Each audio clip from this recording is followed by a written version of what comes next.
Tin? Anong ginagawa mo dito? Ikaw, anong ginagawa mo dito? Sinamahan ko magpa-ultrasound yung ate mo. Ikaw? Ako, sinamahan ko lang din yung kaibigan ko. So, kamusta yung ultrasound? Okay naman. Nakadalawa pa. What do you mean? Kambal. Talaga? Hindi pa pangarap natin yun. Yung magkaanak ng kambal. Oo, kaso hindi nga lang sa akin natupad. Ang sweet ng ate mo, no? Siguro, dun ka nagmana. Ngayon, kampante na ako na siyang magiging ina ng magiging anak namin. Mahal mo na? Sorry. Hindi ko pala dapat tinanong yun. Hindi. Okay lang din. Sorry nga pala about sa atin. Okay na ako, Kurt. Kahit hindi na ako. Masaya na ako para sa inyo.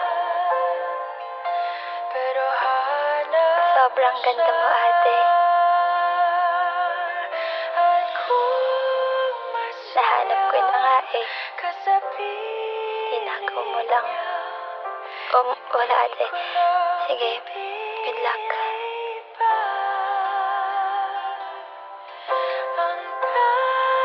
Congratulations to the both of you.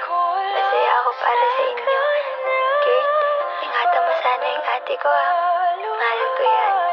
Siya yung nagsilbing nanay tatay ko ng mga panahong kailangan ko ng pagmamahal. Kaya sana, ipangako mo sa akin, hindi mo siya sasaktan. Ate, ingatan mo sana yung taong mahal ko. Hindi yan mahilig sa maanghang. Allergic din yan sa hipon. Sakit din yan, kaya alagaan mo ng mabuti. Minahal ko yan, kaya sana ingatan mo. Mahalin mo, higit pa sa pagmamahal na binigay ko. Pero sa totoo lang, sobrang sakit na makita ko yung taong akala ko siya na, pero hindi pa pala. Ako dapat yan eh. Sa akin ka na ako, pero sa iba mo.